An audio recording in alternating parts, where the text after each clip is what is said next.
day everyone, we are the Group 1, the Boulanger Rangers, and this video is all about Lesson 3, Baking Equipment. Producing the finest baked products requires choosing the right equipment.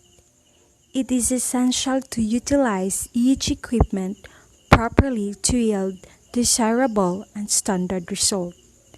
Standard operating procedures in using them should be observed at all times. Each product must be consistently at par to gain continuous patronage and respect of clients.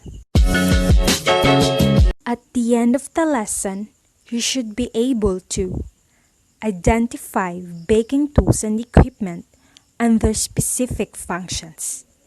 Use appropriate equipment according to required bakery products and standard operating procedures. Bake bakery products according to techniques and appropriate conditions. Explain the general guidelines and principles in baking.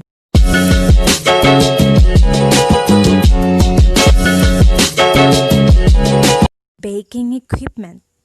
Manual or electrically operated machines that are essential to make the baking process easy and fast. Baking tools, utensils, and equipment in making bread, cookies, muffins, and biscuits. Baking is a sophisticated method of cooking food. It requires special tools and equipment to bring out the best results. To prepare for baking, familiarize yourself with the following baking tools, utensils, and equipment classified according to their... Good day everyone, I am Eljan Jaime and I am going to tackle about the liquid and dry measuring cups. Liquid measuring cup. It is a transparent cup calibrated to indicate the amount of liquids. Dry measuring cup. It is a set of marked cups used to measure dry ingredients such as flours and sugar. They are either made of plastic, aluminum, or stainless steels. And now, I am going to show you a video on how to use these measuring tools properly. When you measure any type of liquid ingredient, use a liquid measuring cup. If you're using a standard liquid measuring cup, pour the liquid into the cup to the desired amount. Then, lean down so that you're at eye level with the measuring marks. The liquid should be right at the mark, not above or below. To measure dry ingredients, remember, fill and level. There are two ways. For flour, spoon, fill to the top, and level off.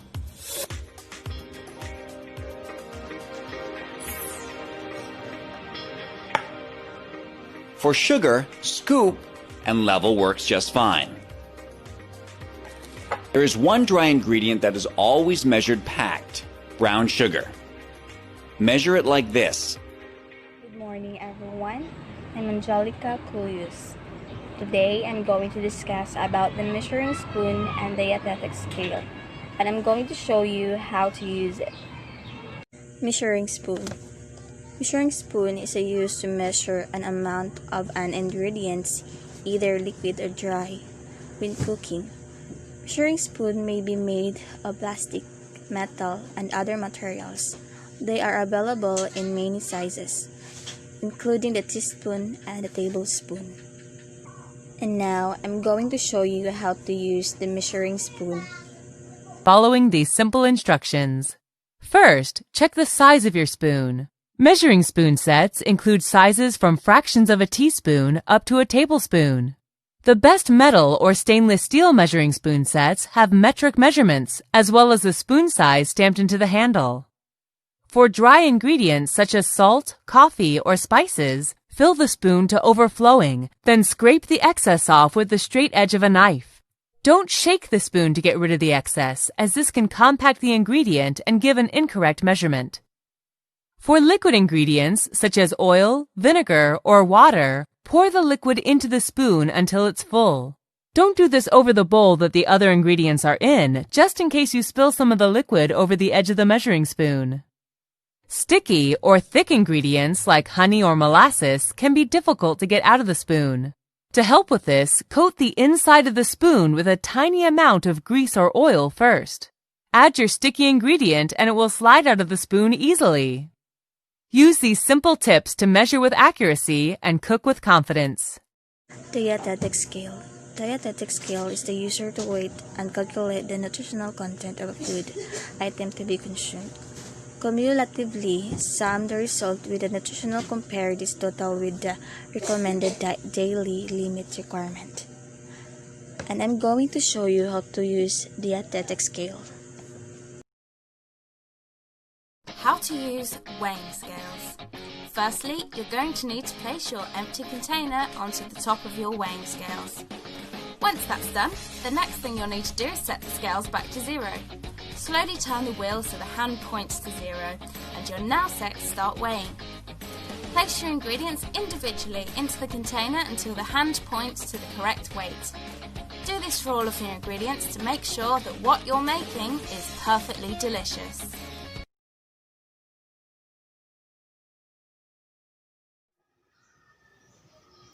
Good morning everyone, this is Tam Angelo Cole and I'm here to explain about flour sifters and dough cutters. A flour sifter is a light sheet iron cylinder about 6 inches in diameter, open at the top, containing a hemispherical screen on the bottom and a curved metal scraper that could be moved across the top side of the screen by turning a crank. While not listed in cookbooks as a prime reason for sifting, an important function of the sifter was to screen out weevils, which tended to be found in the flour after it had been stored for a time. Hi, I'm Judith, and today I'm going to show you 3 ways to sift dry ingredients.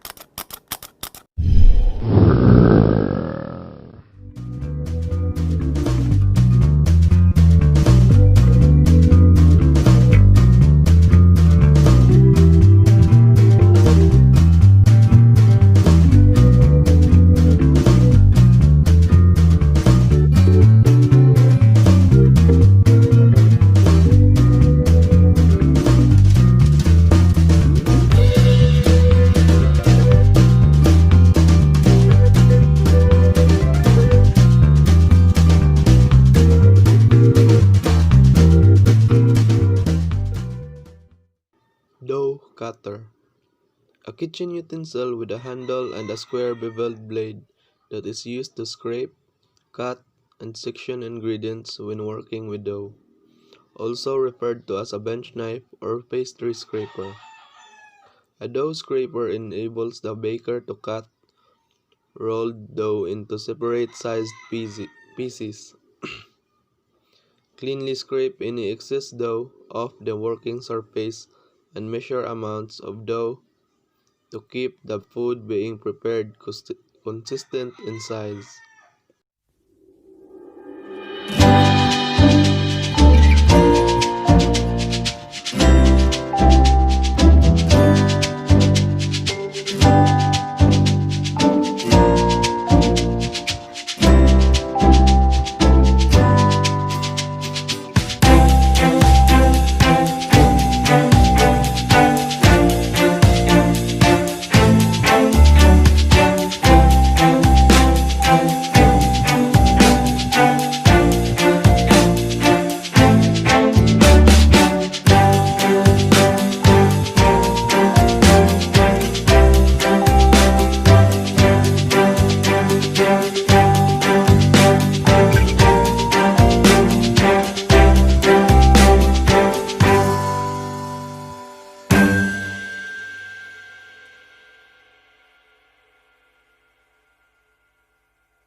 Good day everyone, I am Jeff Pungtod, and today I'm going to define the electric mixer and example on how to use the electric mixer. What is electric mixer? It is a motor powered device used to stir and blend mixture used in baking. Here's are the video example on how to use the electric mixer.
Great!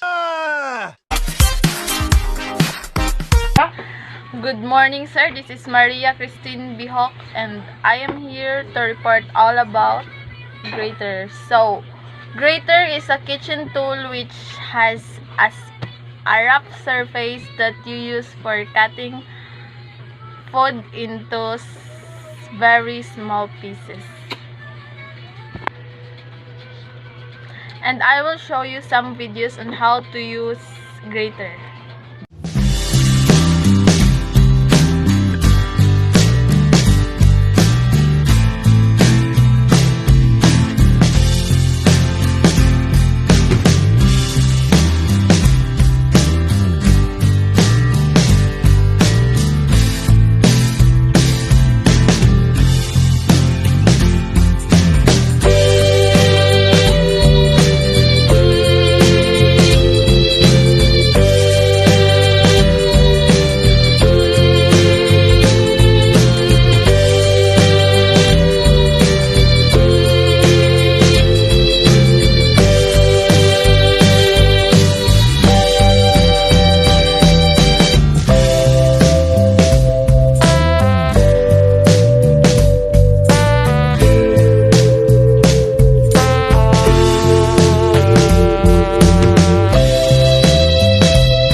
Is a bowl used for mixing ingredients.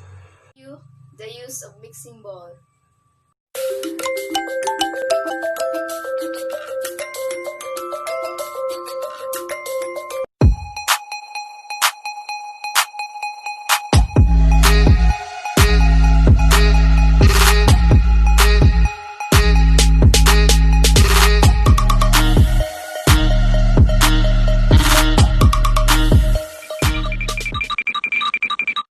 Rolling pin is a cylinder that you roll backwards and forwards over and cook pastry in order to make the pastry flat.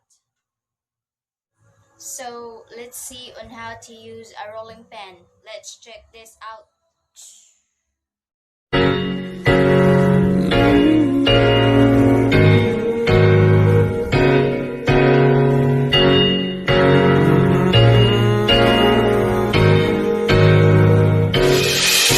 We live and we lie and we fall and we fly. Rotary egg beater was invented by Wallace Johnson. The egg beater was patented in 1884. Originally, he invented the device as a mixing machine not intended to whisk the eggs only. The rotary beater transfers the action of whisking into gears, which saves a lot of effort. So, let's see on how to use a rotary egg beater.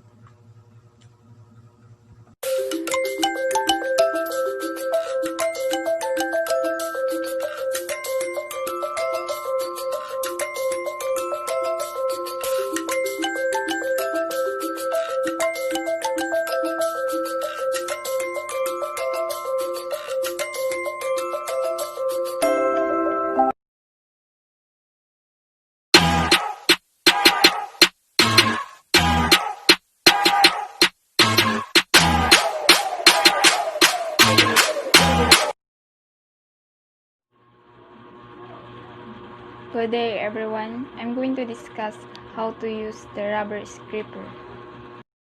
This is a rubber scraper. A rubber scraper has a flexible tip on a long handle. It is used to scrape food from the inside of the bowl and pans. It is also used to fold in a whipped cream or egg whites. Kitchen utensil designed for scraping inside of the bowls or jar to remove all of the contents. Good day everyone. My name is Francis Elijah de Librodilla and I'm going to define the spatula and its uses. What is spatula? A spatula is a tool with a broad and flexible blade that is used mostly for spreading or mixing soft substances. These two kitchen utensils with a long handle and wide blade used for scraping butter from a bowl or for lifting food and flipping. A spatula is a flexible blade and heat resistant. It is used for mixing food and spreading food and also flipping and lifting food.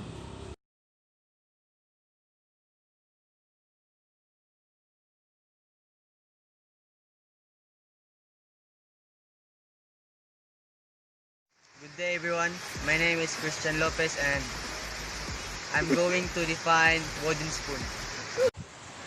Wooden spoons in Western cultures are generally medium to large spoons used for mixing ingredients for cooking or baking. They may be flat or have a small dip in the middle. Wooden spoons were often used to cream together butter and sugar. They are still used for stirring many different kinds of beverage. They tend to absorb strong smells such as onion and garlic. Wooden spoon can be treated to protect from cold liquid absorption with coconut or mineral oil. A wooden spoon is also heat-proof than metal spoon because metal spoon absorb heat. I'm Jim Moore. I'm going to define the oven and its uses. What is oven? An oven is a thermally insulated chamber used for the heating, baking, or drying of a substance and the most commonly used for cooking. Kilns and furnaces are the special purpose oven used in the pottery and metalworking, respectively. Types of oven. First is conventional oven. Second is convection oven. Third is microwave convection oven. Last, oven toaster grill. Hello everyone, this is Genevieve Claire B. Sarabia. This day, I am going to tackle about what is baking pan, what is the use of baking pan, and what are the different types of baking. First, what is baking pan? It is a flat pan with straight sides that are 3/4 or taller, which is used for baking food in oven. There are many sizes and depths available, but the most common sizes is 9 by 13 by 2 inches. What is the use of baking pan? It is used to hold runny batters, such as cake batter and thick solid masses food, such as savory hot dish recipes. The foods are placed in the pan and baked in the oven. What are the different types of baking pan? First is sheet pan. This flat baking sheet have a shallow rim around the edge. They perfect for everything from roasting potatoes to baking cookies. You may know them as cookie sheets and real workhorse in the kitchen. Next is a muffin pan. Using this pan, you can bake a variety of treats, from popovers and cupcakes to, of course, muffins. Most cakes recipes can be adapted to a muffin tin by reducing the baking time, making the pan even more versatile. Next is a loaf pan. A loaf pan is a workhorse in the kitchen, since it gets used for both sweet and savory baking. This can also be used for yeast breads. Of course, you can make homemade sandwich bread with ease. Next is a band pan. Pancakes are one-pan wonder cakes that don't need any frosting to look beautiful when served. These heavyweight pans produce perfect coffee cakes and pound cakes, which you can make and serve for any occasions. Next is a tube pan.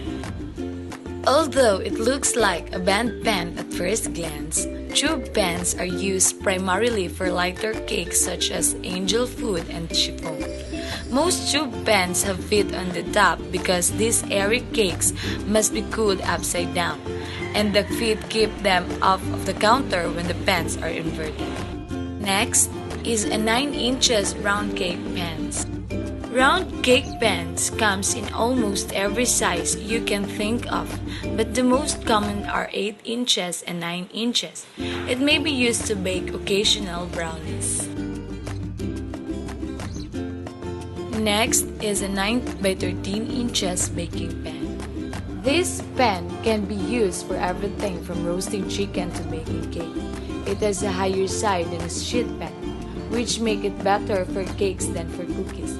It is also the standard size for the sheet cakes and most baking mixes, which make it a perfect pan which you need a quick batch of brownies or a cake for a party.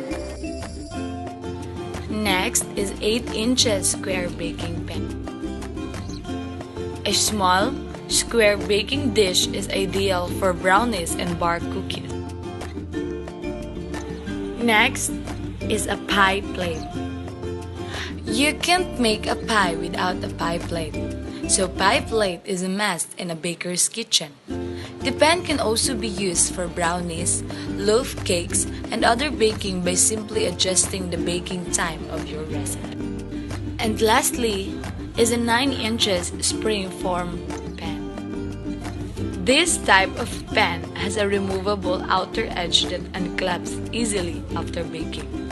This pan is a must for baking cheesecakes, but it can also be used for tarts, especially if you don't have a tart pan, quiches, and even regular cake. Good day everyone. For today I'm going to report about baking sheet. It is a flat aluminum sheet used for baking cookies, or a metal tray on which food may be cooked in an oven, and it is often used for baking bread rolls, pastries, and flat products such as cookies, sheet cakes, Swiss rolls, and pizza. Think all cookie sheets are created equal? Think again. There are some important characteristics to this essential piece of kitchen equipment that will help you bake perfect cookies every time. Here's what to look for. In the test kitchen, we use a classic cookie sheet, one that has 1 or 2 angled edges while all the other sides are edgeless. They're really helpful for getting a spatula underneath the cookies after baking. Now, if you don't have these, don't worry. You can still bake cookies. If your sheets have an edge, you can flip them over and bake on the bottom, or just arrange the dough so that the cookies don't spread into the sides during baking. But no matter what you bake the cookies on, it's important that it's made out of heavy-duty metal. Flimsy, inexpensive pans don't conduct heat well, cause uneven baking, and they tend to warp in the oven, which can cause misshapen cookies. Another important characteristic is the cookie sheet's color. In the test kitchen, we prefer light-colored ones over those with darker, non-stick coatings, which can cause overbrowning. If all you have is a dark sheet, here's our secret for getting around that. Simply cover it with foil and bake the cookies as directed. And I just have to tell you about parchment paper. Lining cookie sheets with parchment makes for easy cleanup, no greasing required, even cooking, and minimal spreading. Many grocery stores carry it, but if you don't have it, simply follow the recipe for instructions on how the pan should be prepped. Many call for a lightly greased sheet, but it all depends on the type of cookie. With Better Homes and Gardens Cookie Sheets Secrets to Success, you'll be on your way to baking the best cookies ever.